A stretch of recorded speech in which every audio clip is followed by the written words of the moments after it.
Gente, boa noite, muita paz. Que a paz do nosso querido Mestre esteja em nossos corações, que a espiritualidade boa, amiga, que nos ajuda na divulgação da doutrina espírita, esteja conosco nesse instante, nos trazendo paz e luz no coração. Vocês estão bem? Que fraqueza. É assim mesmo, gente? Vocês fazem assim? Vocês estão bem, gente?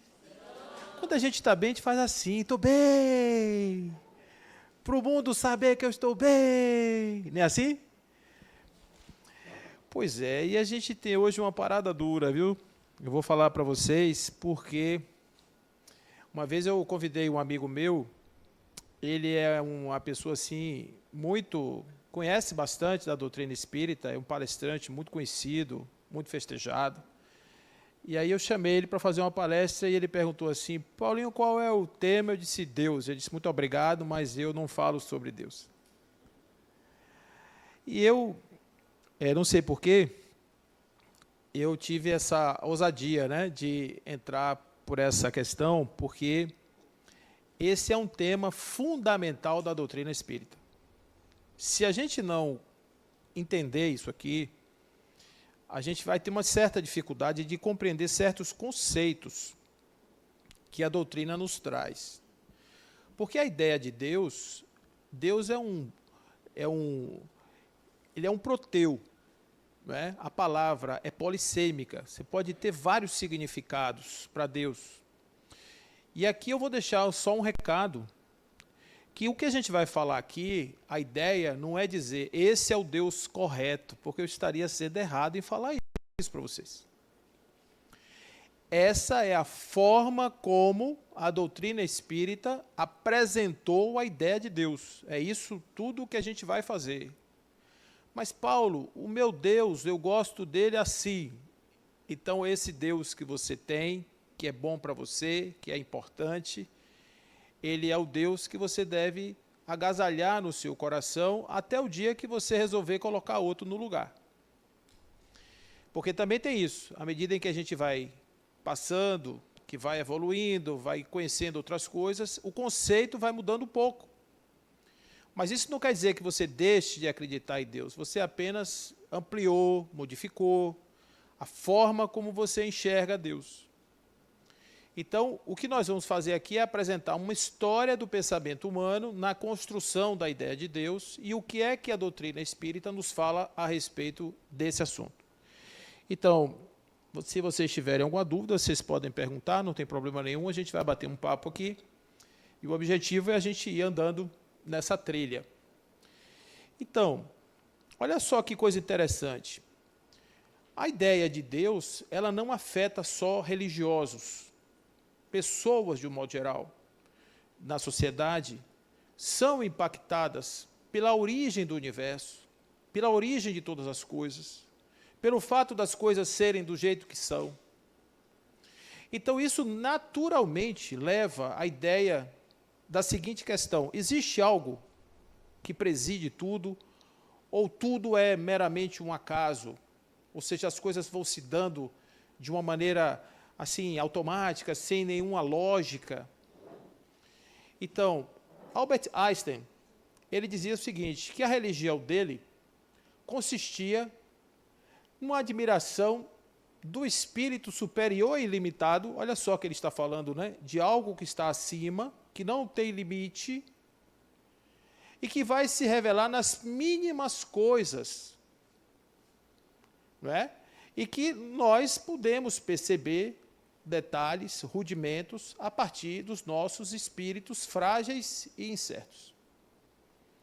Então, ele admite que nós somos limitados para compreendermos essa coisa imensa que é Deus, mas, ao mesmo tempo, ele admite também que, observando as coisas da natureza, observando o mundo, o universo, e ele, que é um físico que analisa as coisas pormenorizadamente, ele não tem uma ideia de que isso não venha do nada. Existe para ele uma grande força que preside, embora Einstein esteja, não necessariamente ele seja alguém vinculado a uma ideia religiosa. Aí a gente vai para Paulo de Tarso, que é o original, né, gente? Porque esse aqui é genérico. E ele dizia assim, ó, o homem natural, esse que somos nós, ele não vai compreender as coisas do Espírito. Não terá como compreender o Espírito de Deus. Porque vai parecer, em certo modo, loucura. E não pode entender, porque essas coisas elas se discernem espiritualmente. Então, o que Paulo está dizendo?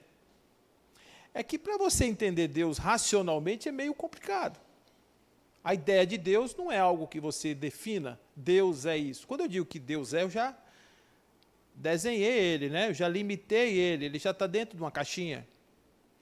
Então, diferente de uma experiência, e aí eu vi uma comparação interessante de uma pessoa sobre a ideia e a experiência. Então, imagine o seguinte, que uma pessoa botou a mão na tomada e tomou um choque. E quando a pessoa tomou um choque, ela sentiu passar uma corrente pelo corpo e aquilo levou ela a um transe. Aí ele vai contar essa experiência para um segundo, que não botou o dedo na tomada. E o segundo vai teorizar sobre a experiência do primeiro. Quem que verdadeiramente tem a experiência? O que sentiu ou o que escreveu? Né? Então, imagina que as pessoas escrevem sobre Deus e nós somos leitores da experiência de terceiros. Então, Paulo dizia que essa é uma experiência que nós não devemos transferir para o nosso processo mental, que nós devemos assumir isso como uma experiência que deve ser sentida, vivida, internalizada, para que a gente realmente sinta, na sua expressão, na sua totalidade, que a gente sinta Deus em nossa existência. Aí vem uma questão, que é o seguinte: pode o homem compreender a natureza íntima de Deus? Isso está na questão 10 do Livro dos Espíritos. E a resposta é não. Falta para ele, para o homem, um sentido específico para captar essa ideia de Deus. E é por isso que é difícil falar sobre ele. Porque quando a gente vai falar sobre Deus, o máximo que a gente pode fazer é fazer isso por aproximações sucessivas. E isso os grandes teólogos, os grandes filósofos já fizeram. No passado, eles fizeram esse tipo de trabalho, de tentar uma aproximação sucessiva, chegar na ideia de Deus. Então, Allan Kardec, quando ele pergunta aos espíritos, ele está nesse lugar aí do Livro dos Espíritos, ele está fazendo essa pergunta, porque a primeira pergunta do Livro dos Espíritos é justamente o que é Deus. Então, a partir daí, ele vai fazendo alguns comentários, perguntas a respeito de Deus, porque Deus é o fundamento principal da doutrina espírita. Se a gente não considera a ideia de Deus, a gente vai ter dificuldade de entender espírito, entender a progressão infinita, entender a justiça, entender o critério da reencarnação, porque Deus é o fundamento de tudo isso. Então, a partir daí, a gente vê que nós, encarnados no nosso estágio evolutivo, embora tenhamos uma curiosidade a respeito de Deus, a gente tem ainda uma dificuldade de apreender esse conceito. Até aí tudo bem? Então vamos lá. Se a gente for para o judaísmo, o que o judaísmo fala a respeito de Deus? O judaísmo ele é monoteísta, ou seja, só existe um Deus, Deus único, né, que é o Yahvé, ele é criador, mas também tem um negócio interessante que aparece no judaísmo, esse nome aqui, ó, Elohim. E esse Elohim às vezes aparece no plural,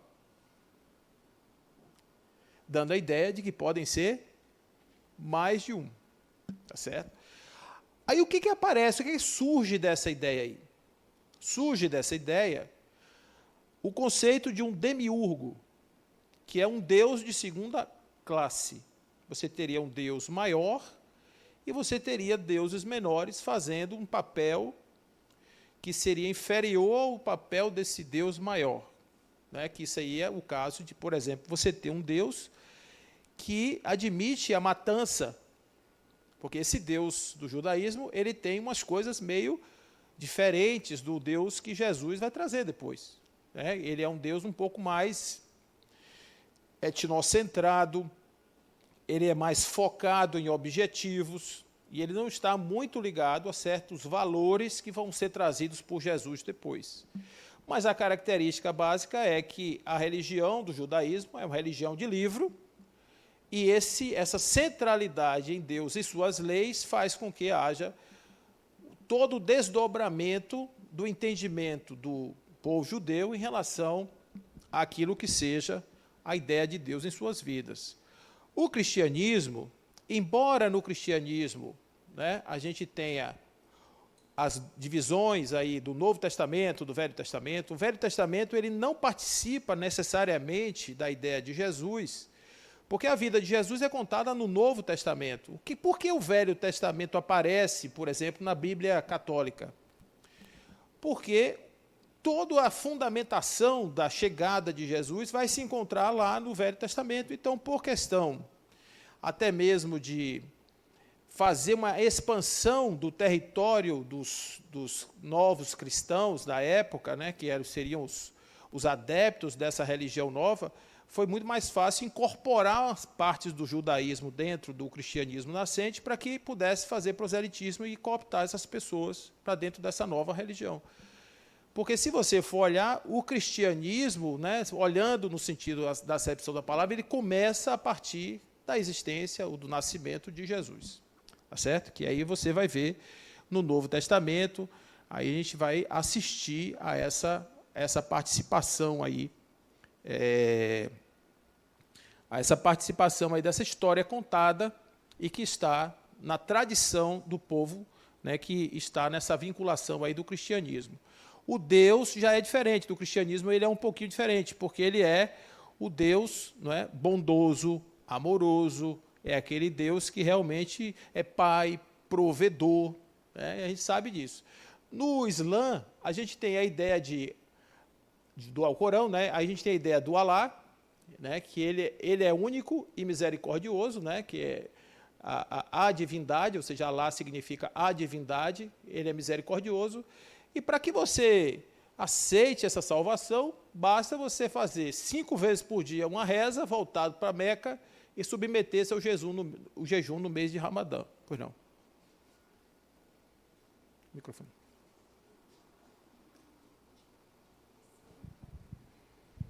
Boa noite, Paulo. Boa.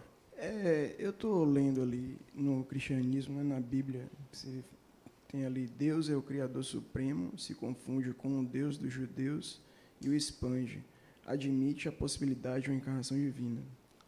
Em Coríntios, Paulo, na segunda carta de Paulo, ele fala que Deus ele se uniu ao Cristo na cruz, se tornou um só e morreu por nós. Eu tô tentando entender essa confusão com Deus dos judeus. É porque, na verdade, é o seguinte, quando se fala de uma expansão desse Deus dos judeus, é que não é um segundo Deus. Ele traz a mesma ideia de Deus num conceito, trazendo qualidades de um mesmo Deus. Ou seja, esse Deus que criador, que é o Deus da Gênese, que é o Deus de toda a origem, é o mesmo. Jesus não traz um Deus novo, ele traz o mesmo, só que ele repagina esse Deus com qualidades que não estavam evidentes. Entendeu? Por isso que eu digo que ele está expandindo o conceito de um judeu, do Deus judeu, expandido. Não é outro, é o mesmo. Né? Você não tem a história de uma virada de chave, é o mesmo. A ideia... E como é que ele admite essa possibilidade de uma encarnação divina? É porque quando você vê Paulo, você está vendo uma versão da história. Porque Paulo diz que a fé só se justifica com a ideia dessa ressurreição e dessa fusão. Mas não é a ideia hegemônica, porque tem outras teses, por exemplo, de que essa discussão levou mais de 1000 anos entre Ário e Atanásio, se Jesus nasceu divino ou se Jesus se tornou divino. Então, essa discussão, ela é a discussão se Jesus nasceu divino, ele já trouxe a divindade na sua origem, ou se ele se tornou porque depois ele teve uma incorporação e passou a ter um upgrade na sua existência. Pela Bíblia, ele nasceu divino. É isso, mas mesmo a Bíblia tem discussões antigas, muito antigas, que levaram pessoas à excomunhão, etc., porque diziam o contrário. Não é uma ideia hegemônica, essa ideia não é hegemônica, entendeu? Embora tenha interpretações assim, mas você vai encontrar outras interpretações em relação a esse mesmo tema, que mostra que Jesus traz um traço de espiritualidade. Você vai entender quando eu falar isso aqui da questão do espírito. Ele traz um traço de perfeição, que é uma expressão mais pura da divindade, que vai funcionar mais ou menos da mesma forma, só que de uma outra maneira, entendeu? Aí a gente vai lá na frente, a gente vai falar um pouquinho melhor sobre isso. Tudo bem, gente? Então, nessa questão aqui do Alcorão, a gente tem a ideia de Alá, a gente tem uma visão um tanto quanto mais rígida da letra, né, e a gente tem uma série de questões que estão aí postas hoje, de intolerância e até mesmo de uma certa violência, que não se pode atribuir isso ao texto, mas muito mais à interpretação do texto, à vivência, né, a nossa tentativa de nos colocar diante de uma interpretação de Deus que acomode as nossas expectativas humanas. Uma das coisas que nós vamos fazer ordinariamente ao longo da história é isso, é adaptar Deus à nossa vontade. Eu costumo até dizer o seguinte, que existe lá na Bíblia, na Gênesis, que Deus criou o homem à sua imagem e semelhança. Mas eu penso que, em verdade, talvez tenha sido o contrário. O homem concebeu a ideia de Deus à sua imagem e semelhança. Porque é muito mais fácil para você compreender alguma coisa que está dentro do seu modelo de referência. Então, o que seria construir a imagem e semelhança? Imaginar que Deus tem nariz, orelha, 2 olhos, cabelo. Então, olha o que vai acontecer na descrição de João, quando ele vai descrever essa figura. Ele vai descrever com um manto branco, uma roupa branca, uma barba branca, um cabelo branco, um trono. Então, quando a gente fala de Deus, a gente fala desse ser sentado numa cadeira, um velhinho, que tem um cajado na mão. Essa é a imagem arquetípica nossa, a gente tem essa ideia na cabeça.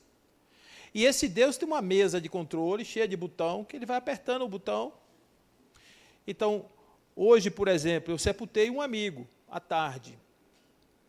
E aí, a pergunta, na verdade não é nem a pergunta, é a mensagem de consolação de todas as pessoas. Deus sabe o que faz. O que a gente está dizendo? Que a morte daquela pessoa foi um ato de Deus. Embora seja, porque tudo é, não é uma atitude deliberada de uma pessoa que diz assim, hoje eu vou matar Jorge. Dá para entender assim? Não é isso. Como é, hoje eu vou abrir a margarida. Hoje eu vou fazer o beija-flor voar. Hoje Paulo acorda. Hoje Paulo dorme. Já pensou os botões todos? Quantos?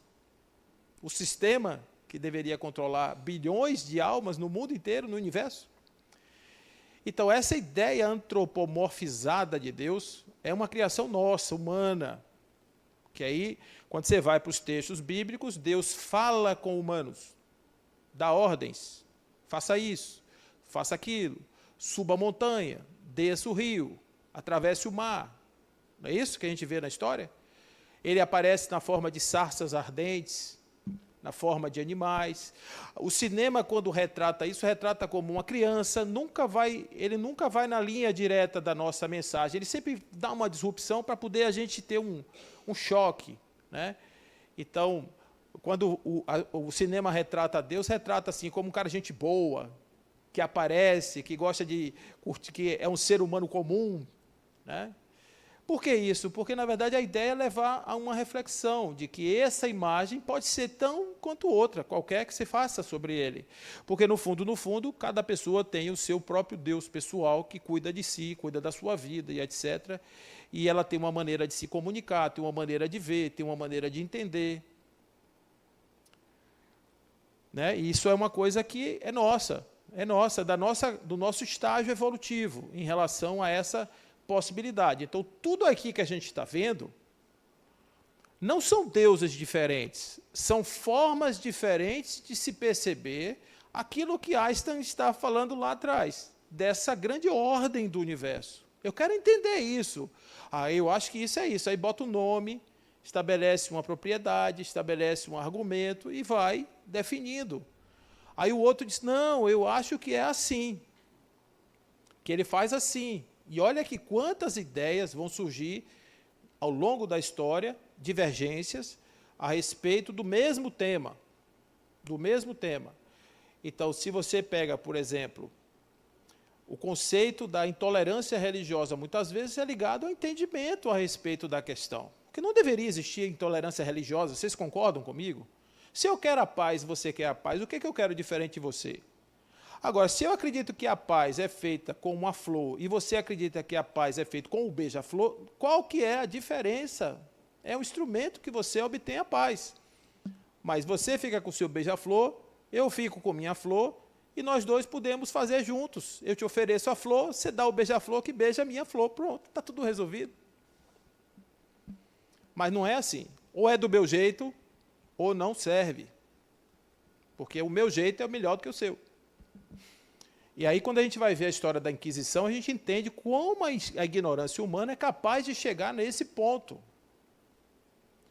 Você imaginar, por exemplo, a igreja fazer uma excursão e chegar no sul da França e queimar crianças, velhos, ali, né? Você fazer isso no muro que é chamado de Muro dos Queimados.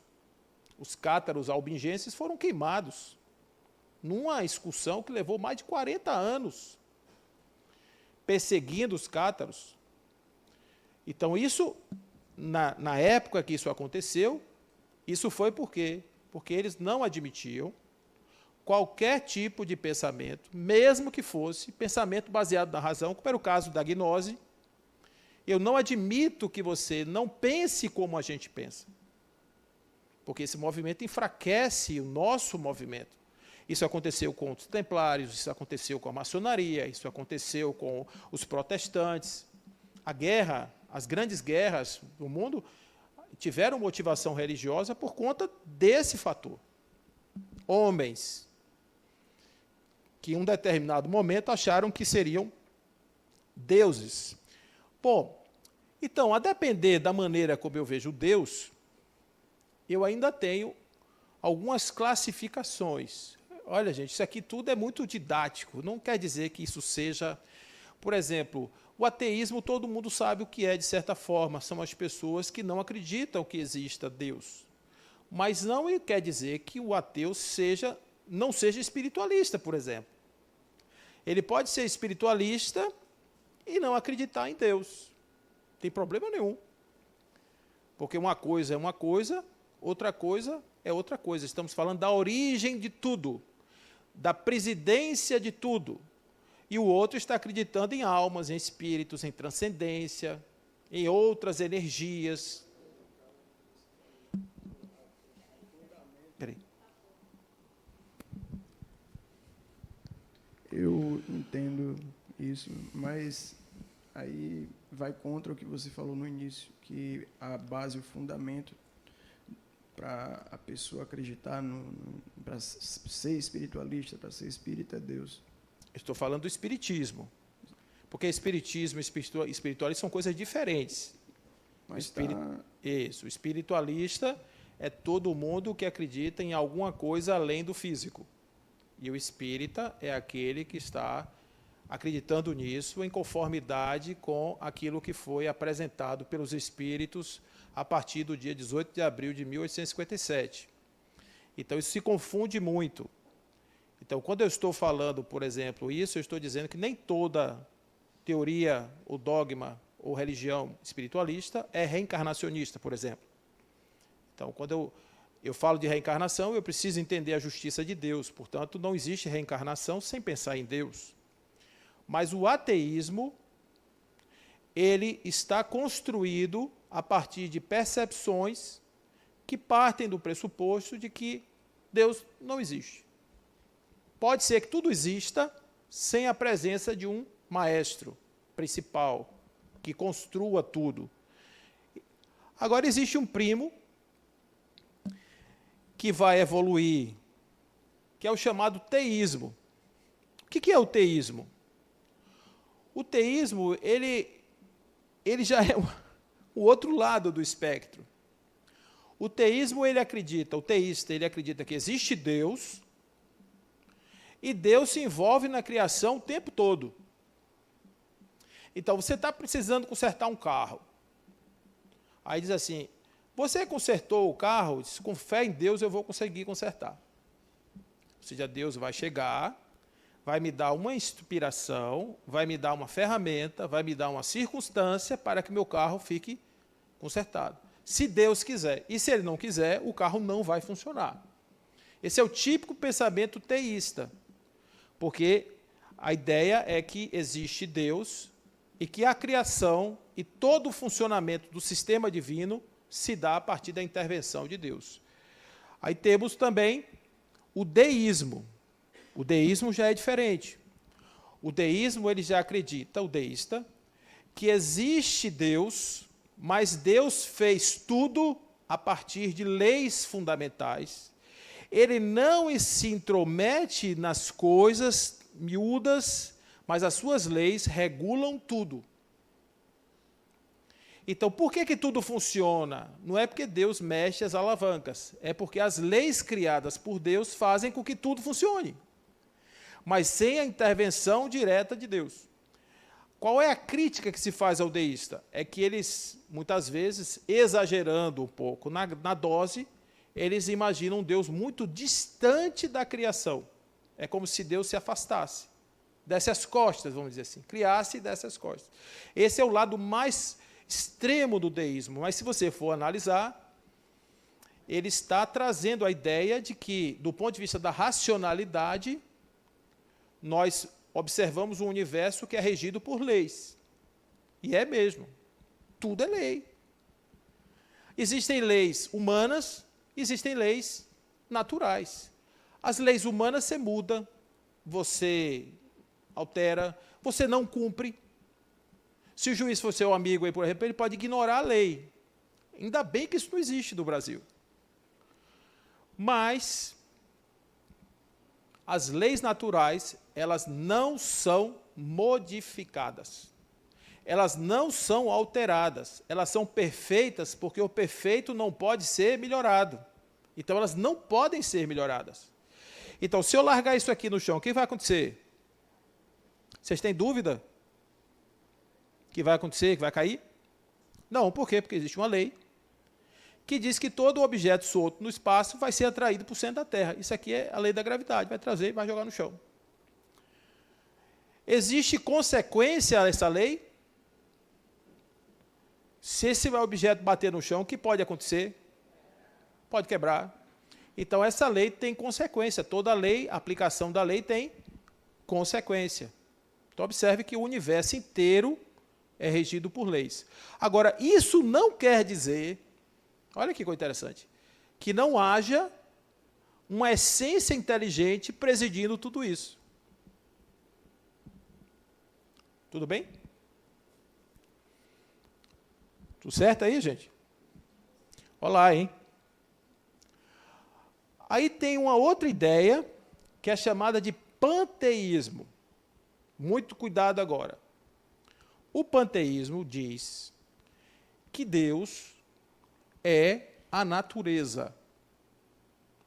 Tudo na natureza, tudo no universo, tudo nos multiversos, nos plurais versos, se você pegar tudo isso e você conseguir enxergar tudo isso como uma coisa só, essa coisa funcionando com suas leis, com sua dinâmica, isso é Deus.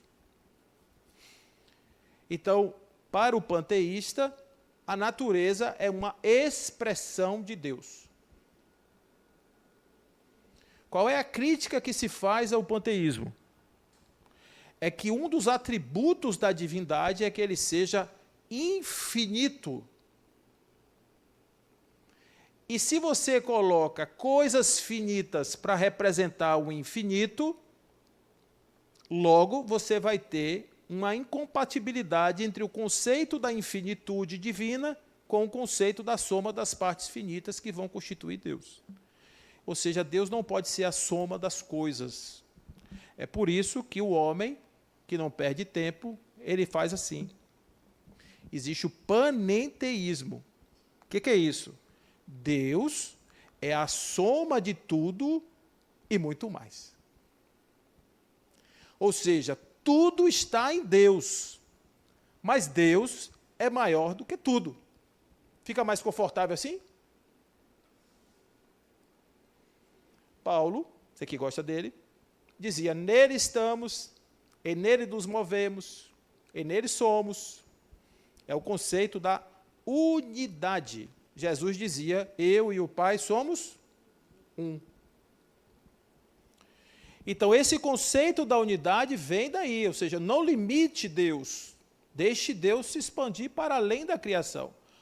Porque existem versos, multiversos, muitas outras coisas que podem estar inclusas nessa definição sem que você tenha dado limite a Deus. Certo? Aí você diz assim: mas Paulo, de concreto, o que isso representa? Representa a nossa inquietação diante do incognoscível. Porque eu vejo, sinto a presença de Deus, eu sei que a beleza do mundo não pode ser criada do nada. Eu sei que existem princípios no universo que regulam tudo, e isso não pode ser obra do acaso. Porque o acaso teria que ser inteligente para produzir isso. Então, existe uma ordem implícita no universo, e essa ordem vem, promana de um Criador inteligente.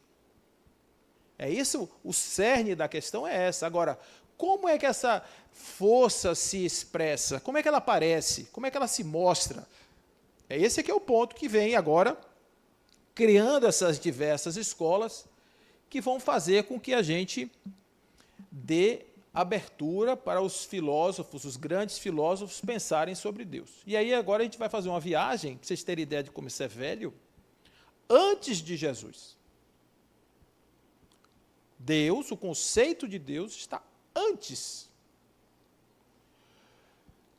Então o que Aristóteles falava sobre essa potência divina? Lembrando que os gregos eles eram politeístas, os romanos eram politeístas. Quem vai trazer a ideia de um Deus centralizado são os egípcios, que eles vão focar, e são um dos primeiros povos a pensar em Deus único. Então, o que Aristóteles dizia? Ele dizia o seguinte: que existe na mente de todo homem a ideia de um ser que não se pode pensar em outro maior. Nós nascemos, e isso aí a gente vai ouvir depois, nós nascemos com a ideia de Deus em nosso cerne, na nossa mente. A gente tem a ideia de Deus, todo homem tem. Nós somos seres teotrópicos, somos seres atraídos para Deus. Então, se você chegar ali na ilha do Pacífico, que nunca foi visitada por ninguém, você vai chegar lá e você vai encontrar os índios, ou os aborígenes, os nativos, adorando uma pedra, uma madeira, uma árvore, uma bebida, alguma coisa, o sagrado, a ideia do transcendente, porque ele vê o trovão, ele vê aquelas coisas grandes, e ele imagina que tem uma força maior. Então, isso é uma coisa que vem desde os nossos ancestrais mais antigos. Então, Aristóteles dizia que na cabeça de todo homem tinha a ideia de um ser que não se pode pensar em outro maior. Isso aqui Santo Anselmo vai dizer depois, no século XIII, pense em algo grande, grande, muito grande, imensamente grande, Deus é mais. Deus é mais. Aí ele continua dizendo assim: existir só na mente é menos perfeito do que existir na mente e também na realidade. Então, se eu penso em algo e esse algo é só pensamento, ele é menor do que algo que seja pensamento e realidade. Se você pensar em $200, você pensou em $200 na sua mão, R$1.000 agora, e você tem na sua mão R$10, quem vale mais? Seu pensamento de $200 ou seus R$10 na mão? Entendeu o que ele está dizendo? Que uma coisa que existe na mente, se não existir na realidade, não tem valor. Pois não. O microfone.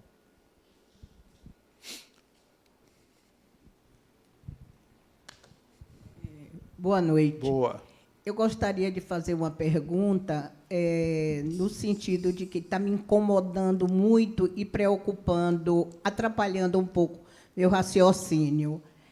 É que eu sempre penso num Deus, lá, como você diz, e você me tranquilizou logo na possibilidade de cada um criar o seu Deus ao seu modelo. É esse modelo que eu tenho o meu, mas eu pego esse Deus e boto ele lá em cima. Isso. Porque eu digo assim, talvez a minha maturidade espírita não me permita que eu faça conexões com esse Deus mais envelhecido.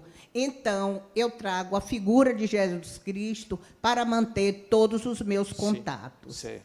Como eu vim para aqui, era uma das coisas que eu pretendia, era ver como eu administraria esses dois conceitos. Certo. E agora está me dando uma confusão, porque você fala muito em Jesus Cristo. Sim. E Jesus Cristo, para mim, é o suprassumo de tudo. Sim. É o ente ao qual eu me reporto. Sim. Como no próprio estudo do Espiritismo tem as citações, cada um segundo as suas obras, se pedires, recebereis. Então, eu fico confusa na medida que você faz assim uma colocação, como se colocasse o cristianismo um pouco, ou seja, a religião católica da qual eu tive formação, um pouco de lado. Sim. Mas agora mesmo você invocou um santo aí. Quem é o santo? Você não invocou, não? Será que eu ouvi mal? É chamado Santo Anselmo. Santo Mas Anselmo. Ele era um padre. Sim, Quando ele falou isso, ele era padre. Ele era padre, É. né? Então, eu fiquei assim, baratinada. Pronto. Eu disse, mas a igreja, o Espiritismo fala que essas coisas não são cabíveis. Sim. E agora ele faz essas colocações. Onde é que eu estou, por acaso? Você está na ULE. Seja bem-vinda. E um convite da ULE é: abra sua cabeça. Porque uma coisa, gente, que a gente precisa fazer, todo mundo tem seus conceitos. Agora, para a gente poder pensar numa coisa,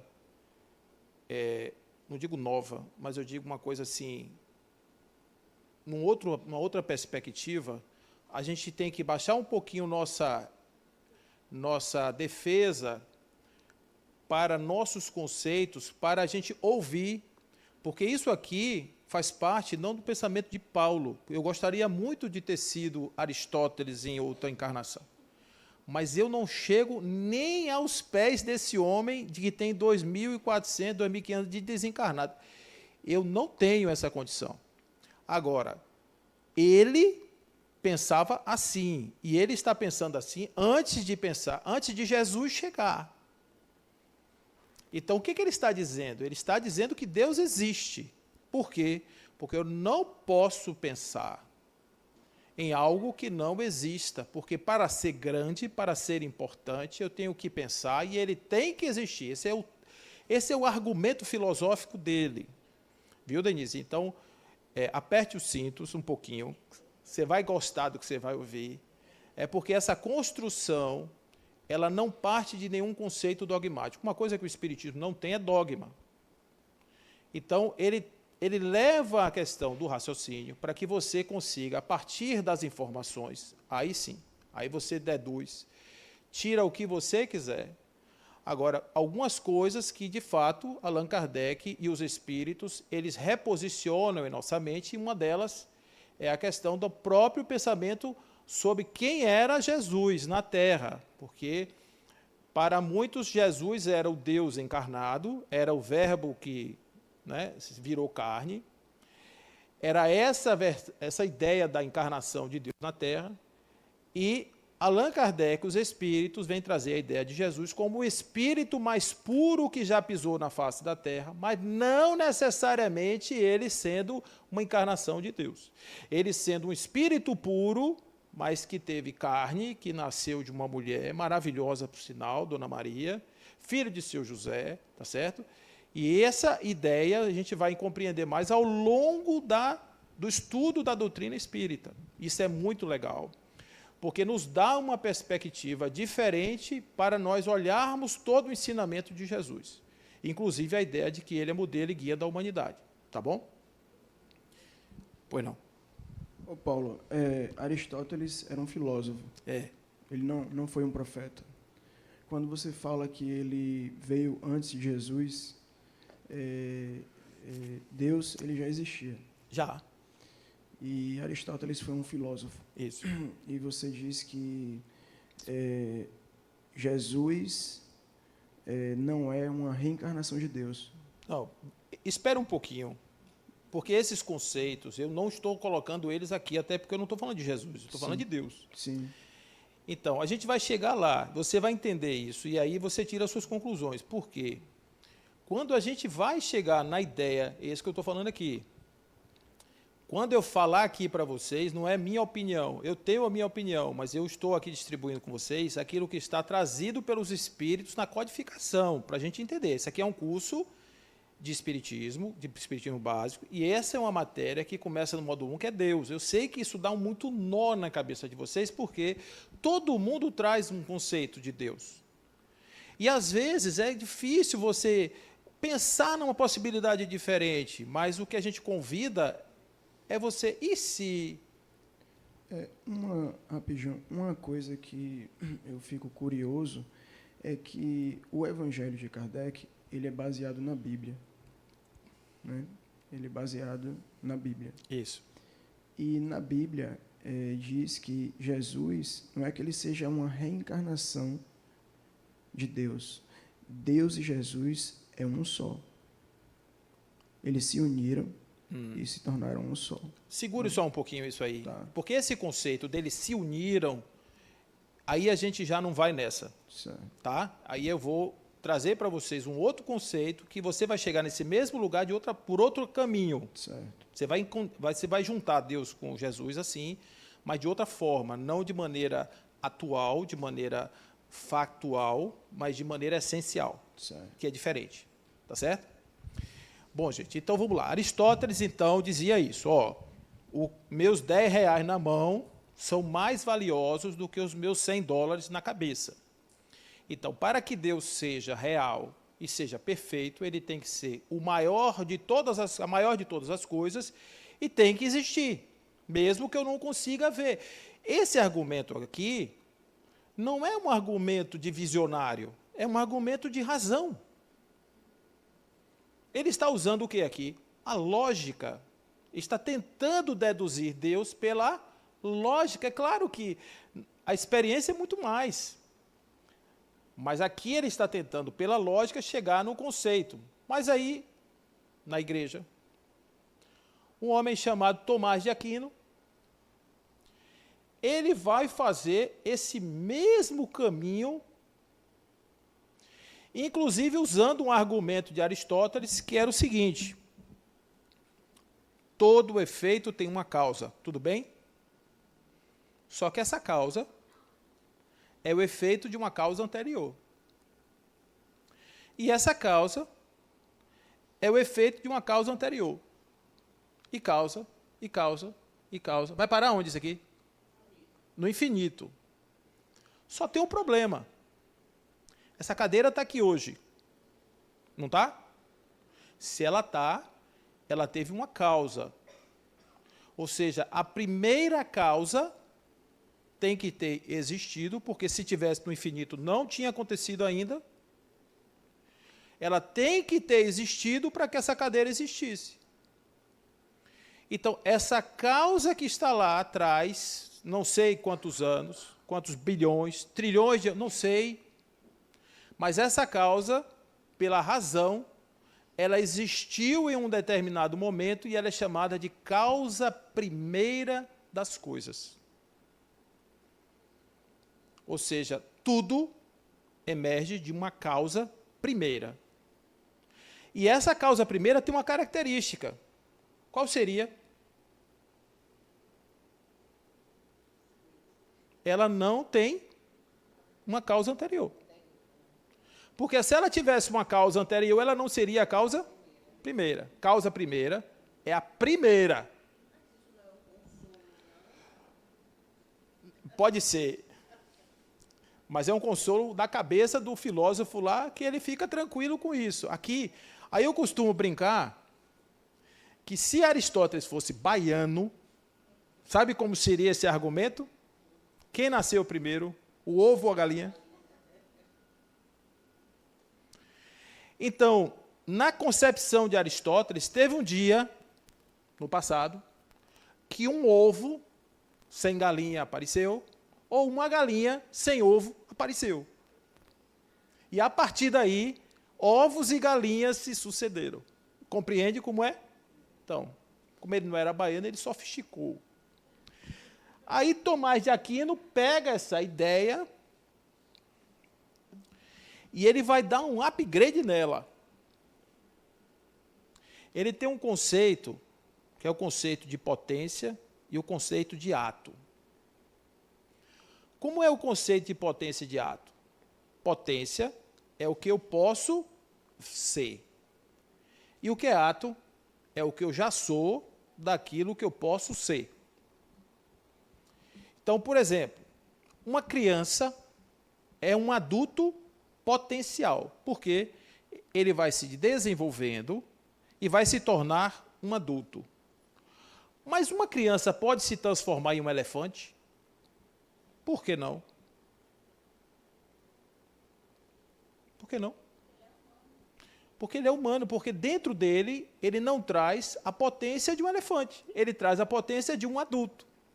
Então, ele só pode seguir na direção das suas possibilidades, correto? Então, Aristóteles dizia assim, que uma coisa que está em potência só se transforma em ato por outra coisa que está em ato. Dizendo de outra maneira, apertando a tecla SAP, se você encontrar uma cadeira, um carrinho de bebê parado, esse carrinho de bebê ele só vai se movimentar se alguém empurrar. Correto? Pronto.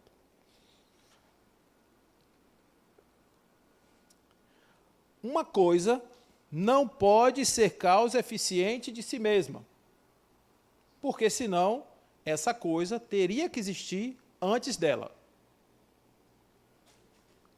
Isso tudo é razão, isso não tem... Observe o que ele está fazendo, ele está pelas beiradinhas, chegando no conceito de um algo tão grande que seja Deus. Ele está querendo entender Deus, e ele é da igreja. Aí ele diz assim, ó, existem coisas que são contingentes e tem coisas que são necessárias.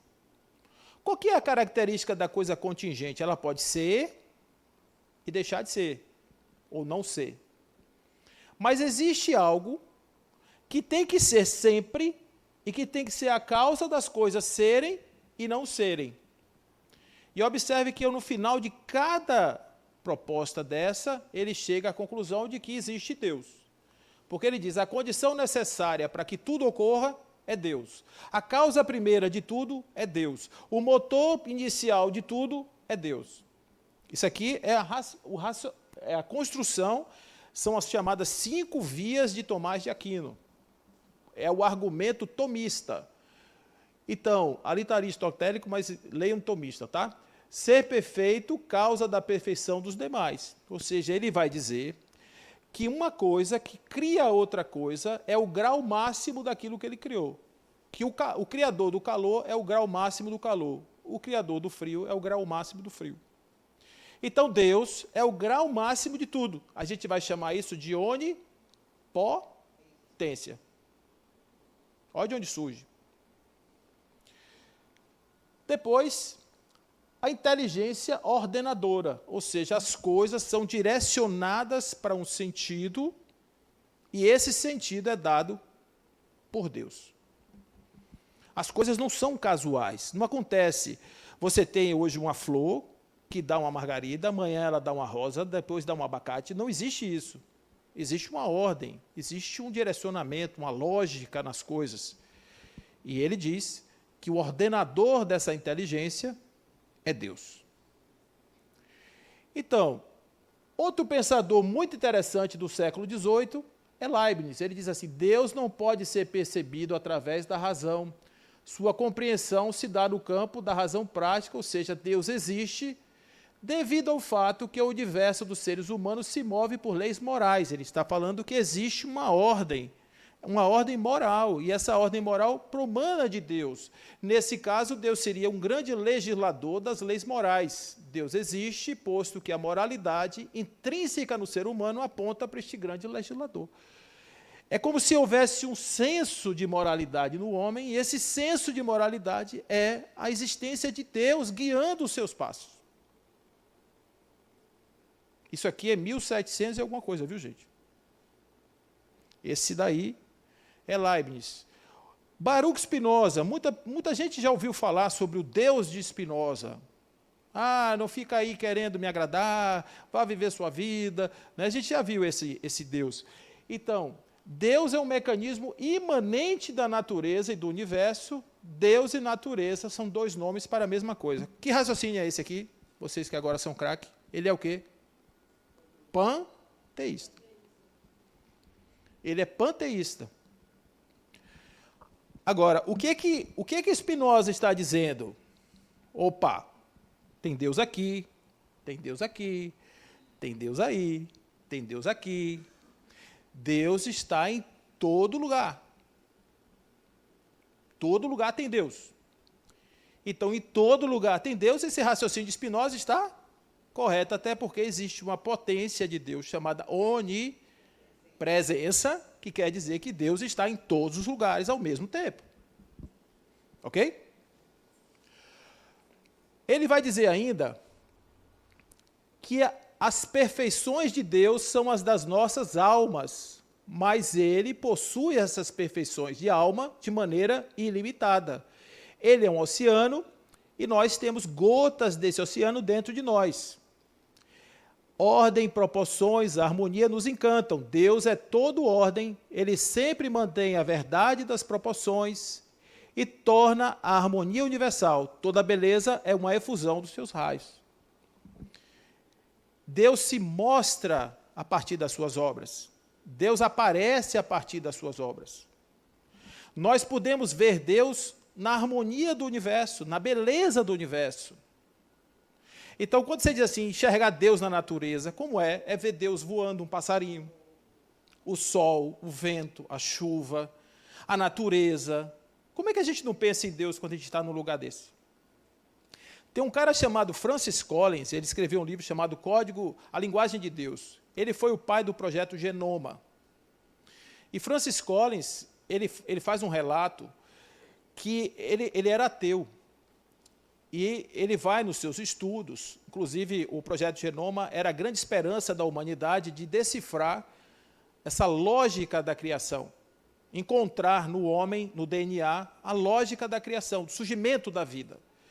Só que foi uma grande frustração, eles não viram nada disso, não tinha nada disso, né? O DNA não falava nada a respeito disso, e ele ficou meio frustrado com essa história toda.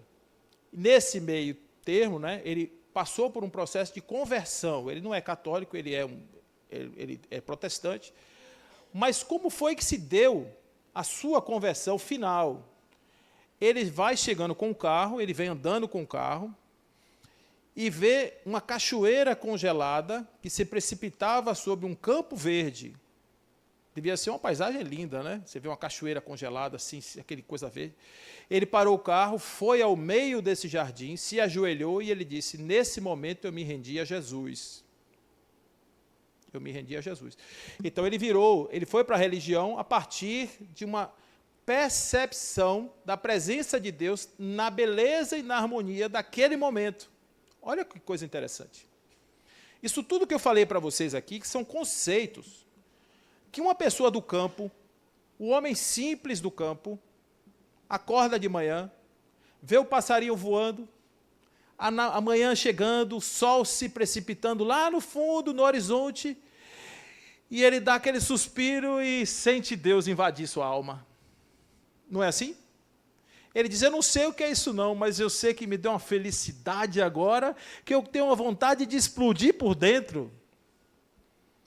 Precisa conceituar? Ele precisa dizer, isso aqui é Deus versão 3.0 Plus? Não. Isso aqui é o Deus de Spinoza? Não. Isso aqui é o Deus de Leibniz? Não. Isso aqui é o Deus de Aristóteles? Não. Não precisa, porque não precisam palavras. É uma experiência. É uma experiência. Aí, por que Deus é desconstruído? Porque tiveram pessoas, como Epicuro, por exemplo, que ele dizia o seguinte, existe o mal. Deus não é bom? Por que existe o mal? Quem criou o mal? Por que o mal é assim? Então, se Deus permite o mal, das duas, ou ele não é forte o suficiente para combater o mal, ou ele não é bom o suficiente para impedir que o mal aconteça. Um raciocínio desse, que é de Epicuro, grego, reverbera e vai chegar na ideia de um monismo materialista, expresso na questão do materialismo, que é trazido por Marx e Engels, que não tem nenhuma conotação política, é pensamento filosófico. O pensamento filosófico é o seguinte, a natureza pare-se a si mesma. A sociedade é produzida pelos efeitos das relações entre os homens. Não existe nenhum eixo moral divino, não existe nenhuma intervenção divina, não existe nenhuma ordem do universo, tudo é regido por leis humanas. O homem produz as suas próprias relações. E a partir daí nós vamos construir uma sociedade onde as leis humanas vão regular o que o homem não conseguiu fazer direito. Aí você diz assim, isso aqui está errado? Na ideia, não. Na implementação, os próprios espíritos disseram a Kardec, quando ele faz essa pergunta, disseram, não é esse o caminho. Não é esse o caminho. Mas a ideia daí é, Deus não existe. Aí vem Nietzsche dizendo, Deus está morto. Aí a gente vai ver o pensamento, o positivismo que surge no século XIX, aonde o homem passa a ser o eixo da admiração humana. Na igreja positivista, os santos são homens. Não é necessariamente um processo de transcendência, mas é um processo de humanização da transcendência. Então, a partir daí, o século XIX é marcado pelas ideias iluministas e pelo materialismo bem exacerbado, aonde as religiões perdem força e ganha uma notoriedade especial a ciência, porque a ciência passa a ser a grande descobridora dos fenômenos que antes eram associados a Deus. Então, muito comum frases da virada do século XIX para o século XX, tipo assim, não tem mais nada para se descobrir na física. Agora é uma questão de casas decimais, de aproximações, porque tudo que tinha que ser descoberto já foi descoberto. Olha aí que bobagem. Isso foi dito em 1900. Aí o que aconteceu em 1910? A eclosão da física quântica que destruiu a física de Newton. Então, realmente não tinha nada para saber em termos de física, um novo horizonte, uma nova dimensão foi aberta.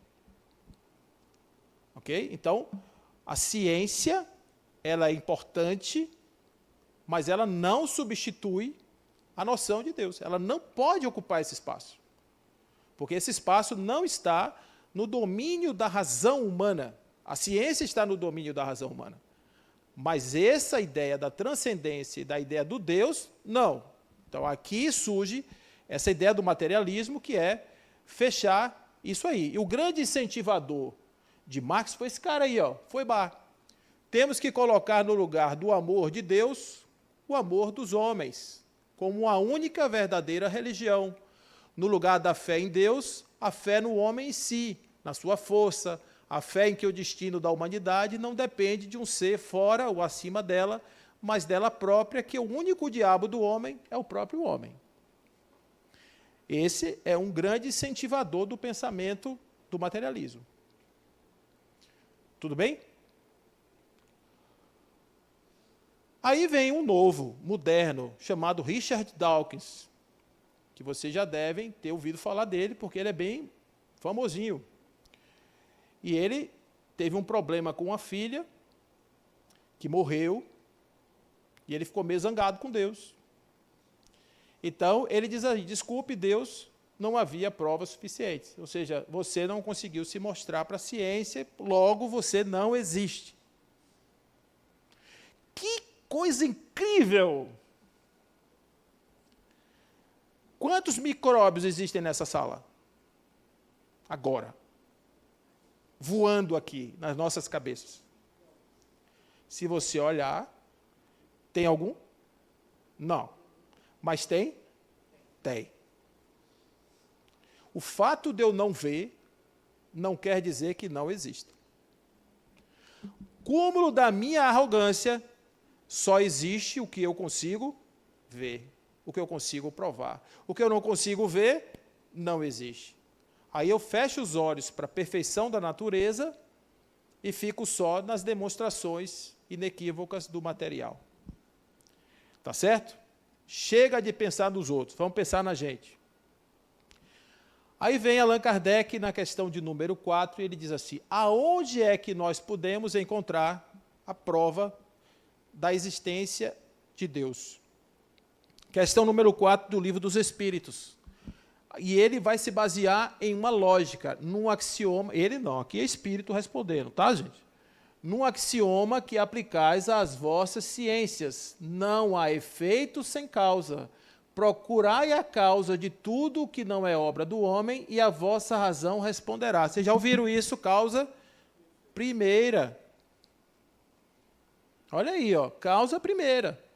Então, você chegou num lugar, você conhece a teoria do relojoeiro?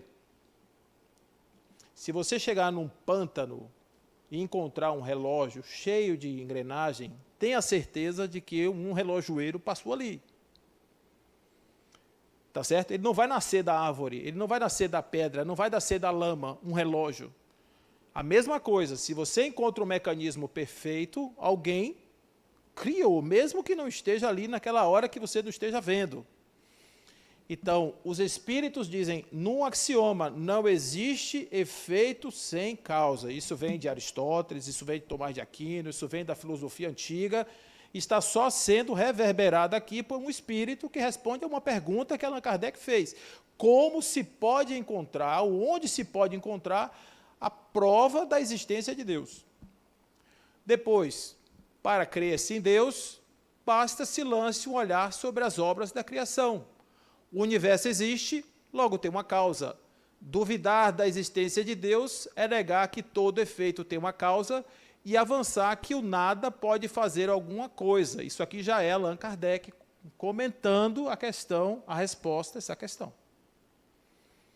Então, vocês quando lerem o livro dos Espíritos, vocês vão ver que existe a resposta dos Espíritos e às vezes existe um texto adicional, que são comentários que Kardec faz a resposta dos Espíritos. Isso aí é o comentário que ele faz. Então, ele concorda com o Espírito, dizendo que se você observa algo criado, a causa disso, e isso não foi feito pelo homem, quem fez? Uma inteligência maior que criou tudo. Aí vem ele fazendo um comentário além, na questão 7, na questão 8, sobre o acaso. A questão 7 é assim, poder-se-ia achar nas propriedades íntimas da matéria a causa primária da formação das coisas, ou seja, a matéria pode produzir a si mesma os espíritos dizem, mas então, qual seria a causa dessas propriedades da matéria? As leis que fazem a matéria produzir outras coisas. Por exemplo, quando você pega o hidrogênio que se junta com o oxigênio, forma o quê? A água. Mas forma também, se você botar outro de oxigênio, forma água oxigenada. Se você botar um enxofre e misturar a composição, você vai fazer o quê? Ácido sulfúrico. Então, o que determina que tudo está na natureza e uma hora vira água, uma hora vira ácido sulfúrico e uma hora vira água oxigenada? Leis, propriedades que estabelecem que as coisas vão acontecer em função de determinadas situações que fazem ser uma coisa e ora outra coisa. Isso são leis da natureza, que regulam e que fazem tudo ser perfeito. Pensa um corpo humano, gente. Trilhões de células conversando o tempo todo, uma com a outra. E aí, amiga, como vai que você está precisando agora? Aminoácido, manda proteína, cal, manda aí o sódio, o potássio, manda agora, que eu estou precisando. E a outra vai, bilhões ao mesmo tempo. E você respirando, e isso acontecendo, essa mágica da vida. O cérebro, a cabeça pensando, eu estou vendo aí a fumaça saindo da cabeça de vocês agora, e essa fumaça é produzida por neurônio, né? Então, observe que isso é uma coisa mágica. Quanto tempo o acaso levaria para formar um neurônio? Imagina um cérebro, um olho. Imagina o olho, perfeição, pensamento, uma poesia. Já imaginaram isso? Vamos lá. Na questão 8, né? É indispensável sempre uma causa primária. De novo, reforça. Que se deve pensar da opinião daqueles que atribuem a formação primária a uma combinação fortuita da matéria ou por outra o acaso? Aí eles dizem, outro absurdo. Que homem de bom senso pode considerar o acaso um ser inteligente? E demais, que é o acaso? Nada. O acaso não é nada. Não tem lógica, não tem propriedade, não tem lei. O acaso é o acaso. Se der, deu. Se não der, não deu. Já pensou se a gente fosse assim? Um acaso? Um dia nascer com 3 orelhas, outro dia com 4, outro dia com 5, 2 narizes. Ai, ai, vamos lá. Um acaso inteligente já não seria acaso, Allan Kardec vai dizer também nessa questão número 8, tá bom? Agora ele começa a formar conceitos. Olha só, a inteligência de Deus se revela em suas obras como a de um pintor no seu quadro, mas as obras de Deus não são o próprio Deus, como o quadro não é o pintor que concebeu e o executou. Isso está na questão 16. Olha que coisa interessante, Denise. A sua dúvida é de Kardec também. Olha a inquietação desse homem. Ele que estudou numa escola protestante, tinha a formação católica. Ele vê um espírito desconstruir a cabeça dele, ele fica incomodado. Olha o que ele está dizendo aqui. Deus é criador e a criatura está afastada dele. Olha o conceito da separatividade aqui. Claro. Nessa questão de 16 aqui, no início do Livro dos Espíritos. Isso aqui é 1857. Lembrando a cronologia da doutrina espírita, Allan Kardec começou a pesquisar o espiritismo em 1855. Ele recebe a primeira informação em 1854, mas só no mês de março de 1855 é que ele começa a fazer os experimentos. E em abril de 57, coisa de 2 anos depois, ele vai publicar o primeiro livro, que é o Livro dos Espíritos, que depois ele reforma em 1860. E o último livro dele ele vai publicar em 1869. Então, qual que é o conceito inicial de Deus para o Espiritismo, que lesse só o Livro dos Espíritos? 1858, a Revista Espírita. 1º de janeiro de 1858. Então, imagine que ele fosse que você chegasse agora, que entrasse na cápsula do tempo e lesse só o Livro dos Espíritos de 1857. Qual é a conclusão que você ia chegar? Deus é um ente criador, que a partir da sua volição, do seu desejo, ele cria coisas perfeitas, maravilhosas, mas ele é o criador e a coisa está aqui. Então faz todo sentido você dizer, Deus vem até mim. Por quê? Porque Deus está no lugar e você está em outro lugar. Ele quer o microfone.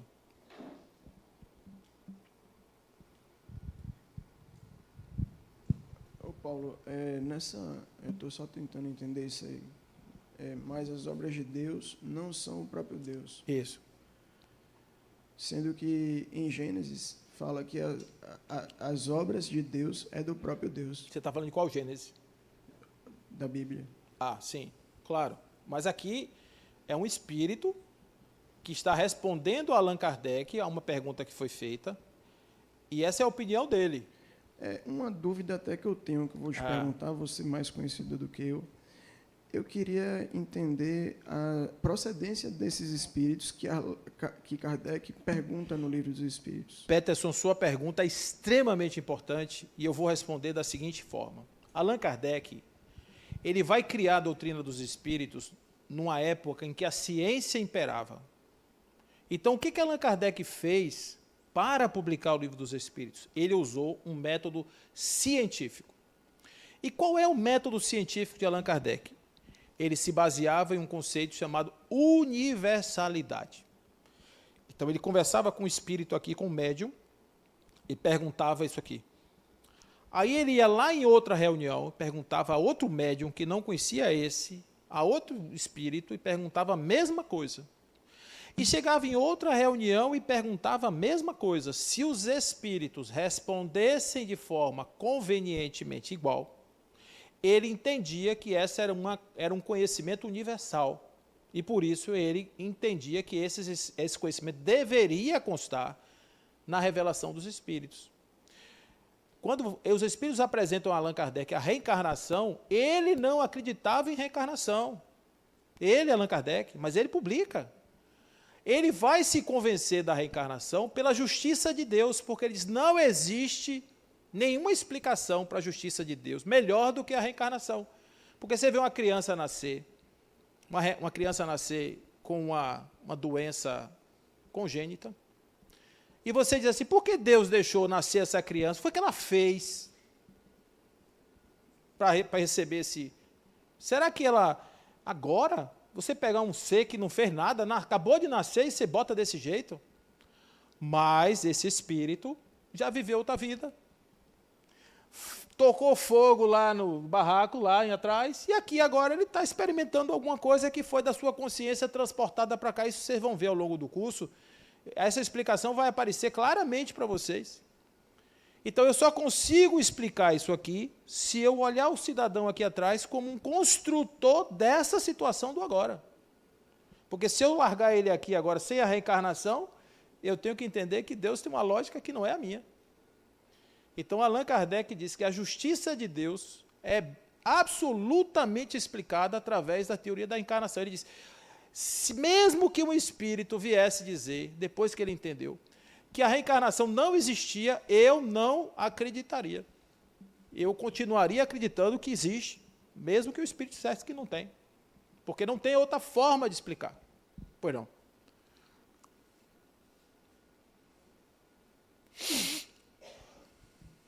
Boa noite. Esse é um dos assuntos assim que eu sou mais apaixonada de falar. E, às vezes, eu pergunto às pessoas, como é Deus para você? Isso. Sabendo que não tem certo nem errado, e que cada um vem de um lugar, de uma fala, de uma experiência, que vai criar a sua concepção.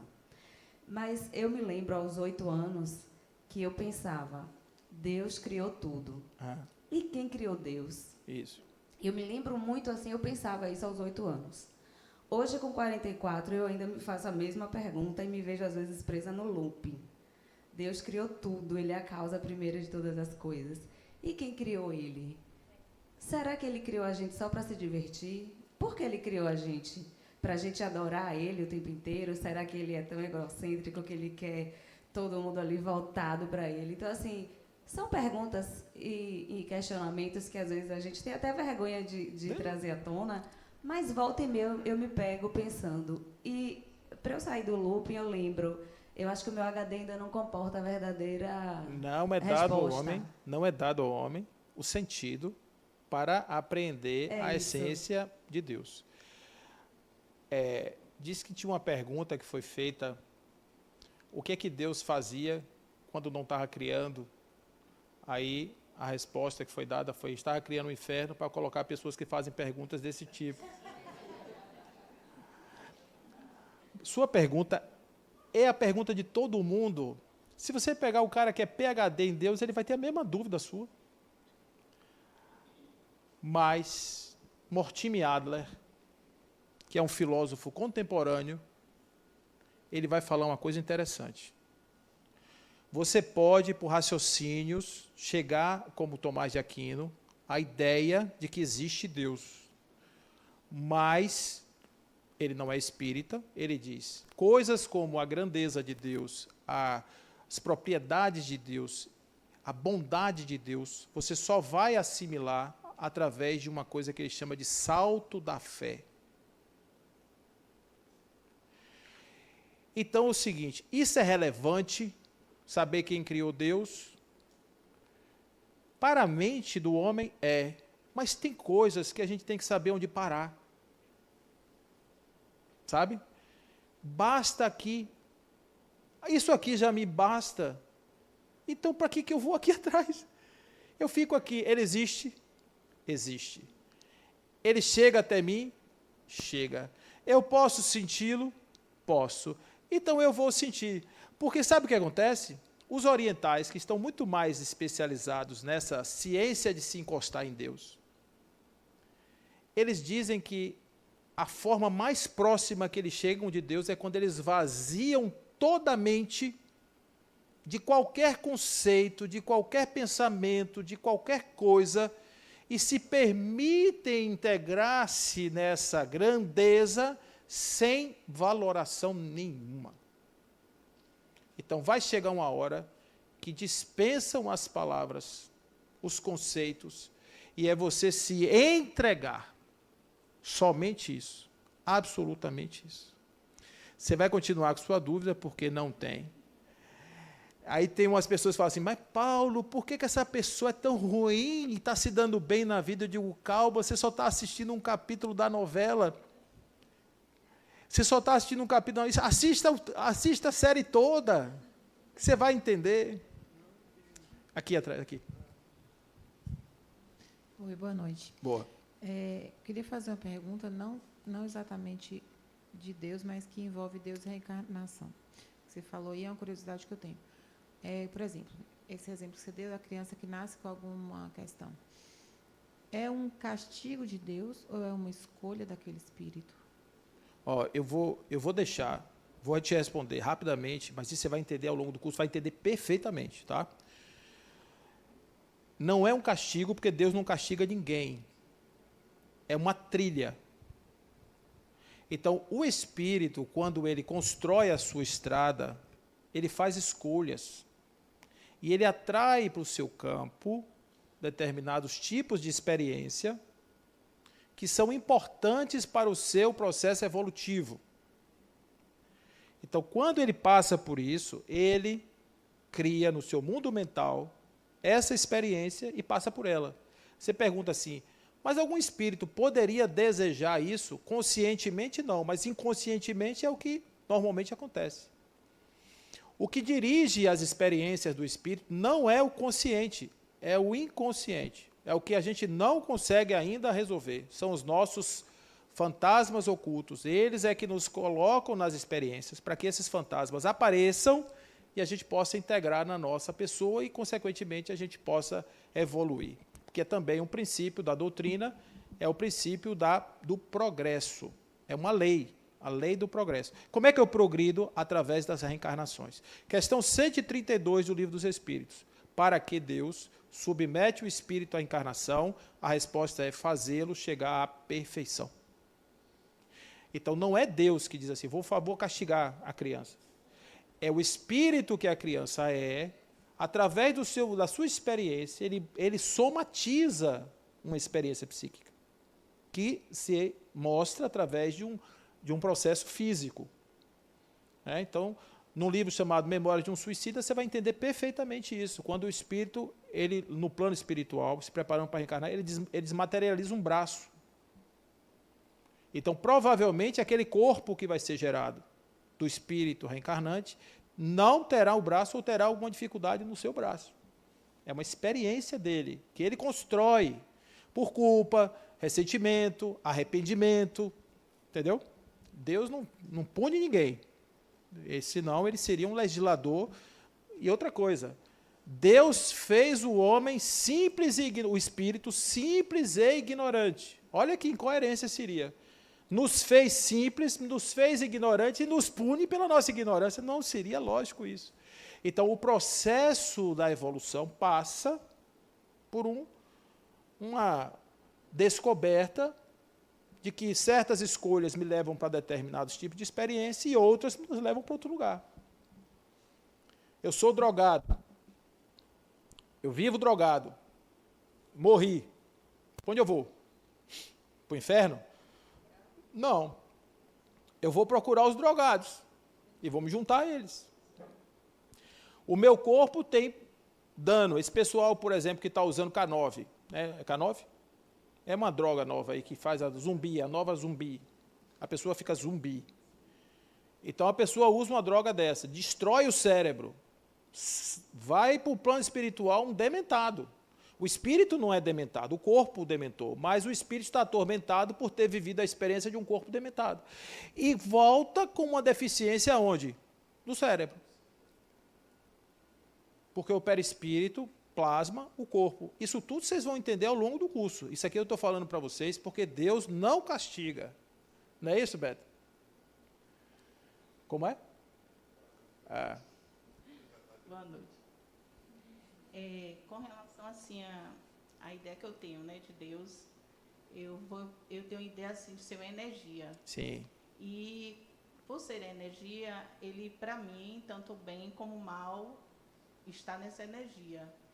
E por ser energia, eu acho que tem relação muito no que a causa transforma e cria coisas. Então existe uma materialização das coisas. Uhum.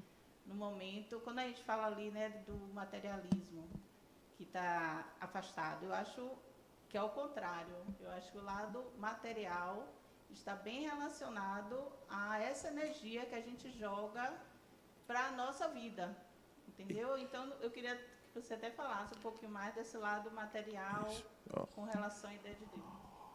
O materialismo não quer dizer o material.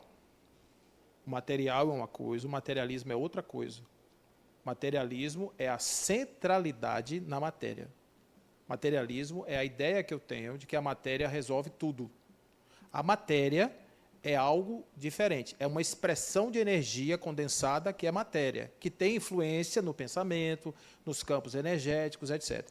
Então, o materialismo é uma coisa e matéria é outra. Então, o que você está falando existe uma relação direta entre a energia do corpo, a energia do espírito, e isso tudo é verdade. Mas isso não tem nada a ver com materialismo. Materialismo é dizer, isso não existe, você é um corpo, você é um ser biológico, seu corpo só existe enquanto suas células existem, depois que você morrer não tem mais nada. Isso é materialismo. Tá certo? A matéria, não, o seu corpo é uma expressão energética que tem influência do seu pensamento. Isso aí eu estou falando mesmo que você está falando. Entendeu? Essa energia que você está falando. Então, vamos lá. Allan Kardec, agora nós vamos para o ano de 1869. Andamos 12 anos. Olha como as coisas vão mudar. Deus não se mostra, mas se revela pelas suas obras. Até aí, tudo bem? Ou seja, olhando as coisas, Deus está aí. Isso aí é Allan Kardec. Agora, ele parte do pressuposto, na Gênese, de que o entendimento da existência de Deus só pode ser feito a partir da compreensão das propriedades intrínsecas de Deus, que são aquelas que estão naquelas letras miúdas. E não me xinguem, porque quando a gente faz o slide, eu imagino que a letra seja possível ser lida. Então, se vocês não estão enxergando ali, né, não me xinguem, por favor. Mas ali é suprema e soberana inteligência, eterno, imutável, imaterial, onipresente, soberanamente justo, infinitamente perfeito e único. Sem o conhecimento dos atributos de Deus, impossível seria compreender-se a obra da criação. Ele não está falando de um velhinho. Ele está falando de um substrato de, não sei o nome, energia, ou pode ser outra coisa, e é a fonte de tudo. Os pré-socráticos já chamavam isso de substância, de elemento fundamental, de arqué. Isso já vem lá de trás. Essa ideia de que existe um substrato inicial de tudo. Agora, isso daí é inteligente, porque faz as coisas com ordem, é eterno, não tem começo, nem tem fim, não começou, nem acabou. Quem foi? Cadê? Começo e fim. Quem foi que falou? Foi você. Começo e fim. Imutável, porque se fosse imutável, ele seria perfeito? O perfeito não se modifica, gente, porque o perfeito não tem mais para onde ir, já chegou no grau máximo da sua possibilidade. Então, ele é imutável, ele é imaterial, ele é onipotente, ou seja, todas as possibilidades de tudo estão em Deus. Onipotente não é potência no sentido de poder, do cajado, é no sentido de possibilidade. Ele tem todas as grandezas nele, expressas nele. Soberanamente justo, infinitamente perfeito e único. A partir daí ele diz, com esses atributos é possível se entender Deus, a partir deles. Porque se qualquer desses atributos não for verdadeiro, o conceito de Deus está ameaçado. Isso aí já é Kardec. Certo?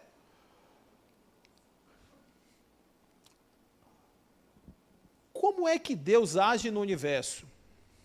Essa, para mim, é a grande evolução do pensamento de Deus dentro da obra espírita. Porque 12 anos depois, olha o que Allan Kardec escreve na Gênesis, no capítulo 2, no item 24. Olha lá. A natureza inteira está mergulhada em um fluido divino, e esse fluido está em toda parte. Tudo está submetido à sua ação inteligente, à sua providência, à sua solicitude. Nenhum ser há, por mais ínfimo que seja, que não esteja saturado da energia do fluido de Deus. Então, não existe uma gota de Deus dentro da gente. Pelo raciocínio trazido pela Gênese, o último livro da codificação, todo o nosso ser está imerso e totalmente encharcado do fluido divino.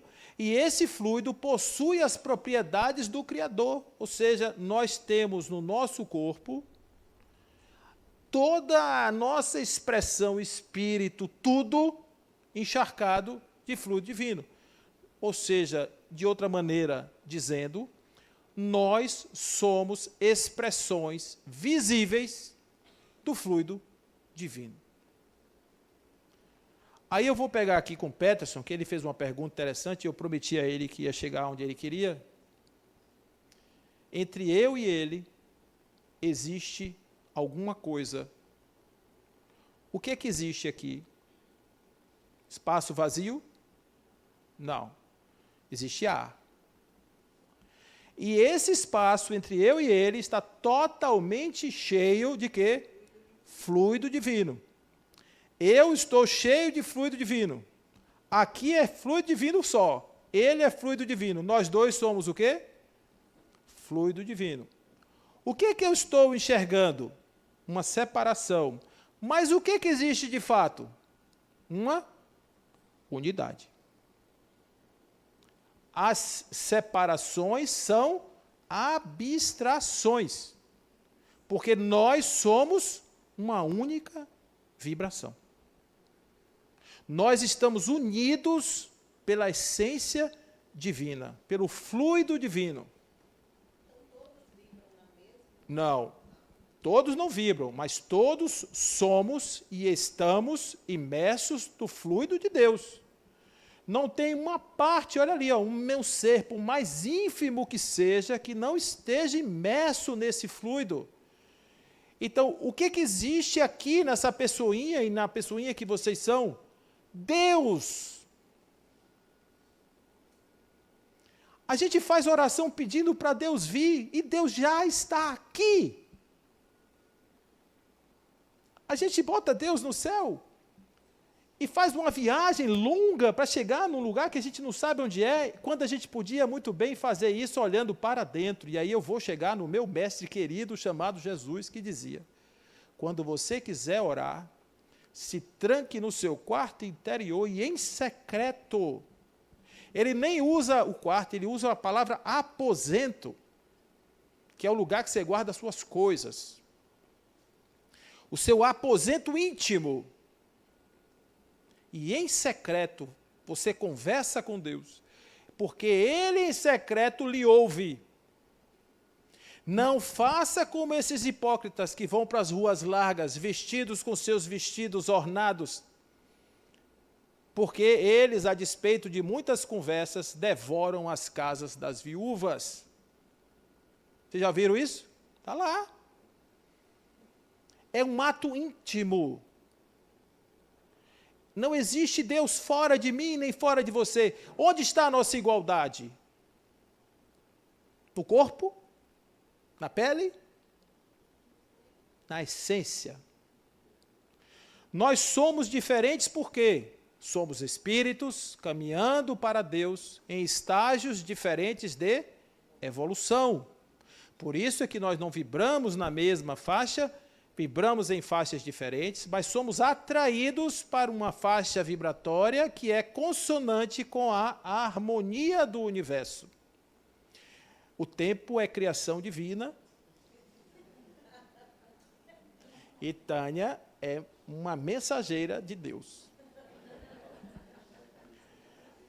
Pois não.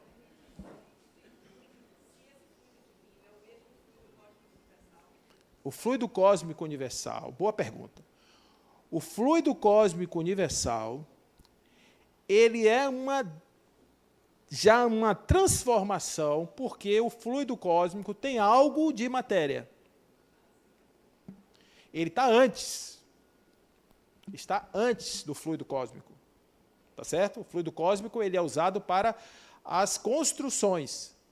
Mas esse fluido divino tem inteligência. Esse fluido divino não tem matéria, ele é imaterial. Ele tem inteligência, possibilidades, potencialidades. E o que é um ser humano?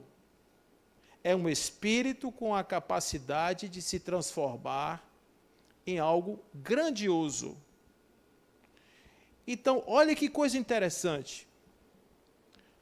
Ao invés de você olhar para um espírito perfeito e dizer, você é mais, você é especial, que Jesus nunca disse isso dele mesmo. Existe um livro de Bart Ehrman, depois vocês dêem uma olhada lá, Quando Jesus transformou em Deus. Isso, depois vocês dão uma olhada nesse livro lá. Na história, em Jesus, no discurso dele, ele nunca se colocou nesse lugar. Ele dizia, se vocês tiverem a fé do tamanho de um caroço de mostarda, vocês poderão fazer tudo o que eu faço e muito mais. Os Espíritos nos apresentam Jesus como o ser mais puro e perfeito, questão 459, que já pisou na face da terra. É modelo e guia da humanidade. E para ser modelo, significa o seguinte, que eu posso, não me matem, que eu vou dizer agora, porque em 1600 um foi para a fogueira por causa disso. eu posso vir a ser tão perfeito quanto ele. Porque ele é modelo, ele é guia. E modelo é algo que eu me espelho. Porque se ele fosse algo intangível, ele não podia ter como modelo um coqueiro, porque eu jamais poderia ser um coqueiro. Mas se ele é meu modelo humano, espiritual, significa que se eu tiver a fé do tamanho de um caroço de mostarda, não precisa nem muito, eu poderei evoluir o espírito de tal sorte que um dia eu tenha esta condição na minha condição humana. Leon Denis, que é um continuador de Kardec, ele vai dizer: Deus é o espírito de sabedoria, de amor e de vida, o poder infinito que governa o mundo. E cada alma, nós, é uma irradiação da grande alma universal, uma centelha gerada, o eterno foco. Nós, porém, nos ignoramos a nós mesmos, e essa ignorância é a causa da nossa fraqueza e de todos os males. Por que a gente passa pelo que passa? Porque a gente não sabe o que a gente é. A gente vive como se a gente não fosse isso. Vive correndo atrás de coisa, vive atrás de quimera, vive atrás de uma impermanência, vive achando que o impermanente é permanente, e sofre pela ignorância. Mas dia virá que esses espíritos que somos nós, quando compreendermos a essência íntima de Deus, nós vamos fazer o que os orientais chamam de entregar-se a Deus. Eu não sou mais aquele que derroga as suas leis, que vai contra a harmonia, vai contra o sentido do universo. Por exemplo, a lei de amor, que é uma lei de atração. O egoísmo impede que a gente trabalhe, impede que nós vejamos os outros, porque a gente está centrado na gente, e isso faz com que o espírito crie situações embaraçosas e esse mundo fique do jeito que é. Mas dia virá que nós vamos compreender que somos a essência divina, e o que pulsa na essência divina é o que nós chamamos de amor. E o espírito Lázaro... Está aí, Rodrigo? Daqui a pouco você bota aquela música lá. E o espírito Lázaro vai dizer num capítulo chamado A Lei de Amor, ele vai dizer assim: no começo são só instintos, depois sensações, depois sentimentos. E esses sentimentos têm a gradação máxima, que é o amor. Não o amor no sentido vulgar do termo, mas esse sol interior que condensa em seu ardente foco todas as aspirações sobre-humanas. Então, isso daí é o processo evolutivo. O amor não é o amor do ego, que mata, que aprisiona, mas é o amor que distribui, é o amor que integra, é o amor que acolhe, é o amor que não estabelece condição. Só mais um pouquinho, Diego, deixa ali o slide, por favor, que eu estou acabando. Então, essa visão de Leon Denis expande Allan Kardec. Ela dá um up em Allan Kardec, porque ela vai um pouco além daquela definição. Esse texto eu não vou ler, mas eu vou dar uma dica para vocês. Joana de Ângeles tem um livrinho pequenininho chamado Filho de Deus. Compre esse livro e bote na cabeceira de sua cama, para que você possa, antes de dormir, refletir com ela sobre isso, porque ela diz assim: Deus reside no seu mundo íntimo e você não conhece Ele. Mantenha a tua vida, manifesta-se em tua vida de 1000 formas, todavia, você permanece ignorando. Aí existe um espírito que se manifestava aqui através de um espírita estudioso, chamado Dr. Elzio Ferreira de Souza. E esse espírito se chama Yogashiri Rishidan. Está vendo como é plural? Yogashiri Rishidan, ele traz um poema chamado Samadhi. E aí, uma vez, Peixinho falou para mim, lá da Federação Espírita, falou assim: Paulo, vamos musicar o Samadhi? Eu digo, vamos. Chamei um maestro que é sobrinho de Dr. Elzio. André, a missão é essa aqui. ele fez uma melodia e a gente fez uma canção que eu vou cantar para vocês aqui agora. Chama Samadhi, lugar de encontrar Deus. Aí eu vou pedir para vocês, durante essa música, que vocês fechem os olhos e tentem imaginar o que Yogin está dizendo. E vocês vão perceber o que ele traz no conceito de Deus. Olha como ele simplifica tudo isso que eu falei. Não precisa de profeta, não precisa de filósofo. A experiência de Deus é uma experiência singular, individual, subjetiva de cada um. Então, o seu Deus, o Deus de todos nós, continua o mesmo. Continue com Ele, mas procure senti-lo em sua presença, dentro do seu mundo íntimo. E talvez você vá ter uma experiência tal que vá fazendo com que você o liberte dessa caixinha e integre-o no mundo. E aí, a gente, quando faz isso, a gente vai junto, abraçando, amando, ajudando. Digo, você bota aí, por favor.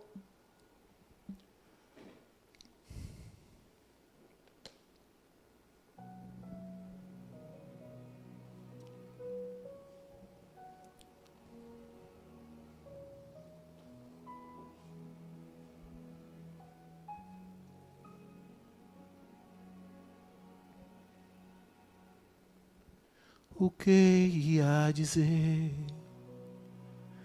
não pode ser dito, o que foi sentido não pode ser descrito, o que foi visto é invisível.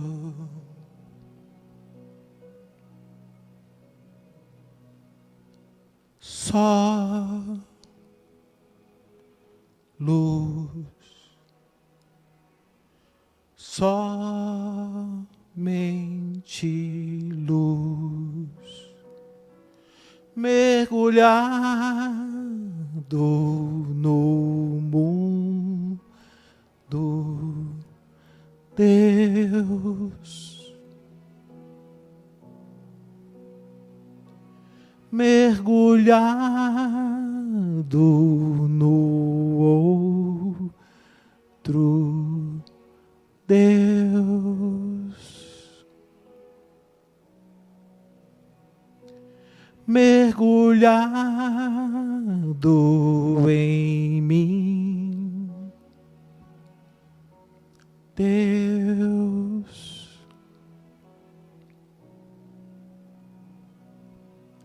só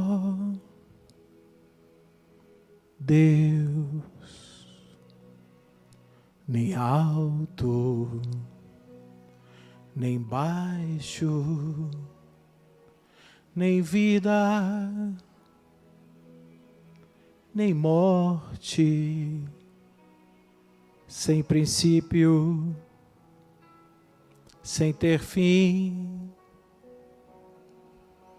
Deus, somente Deus.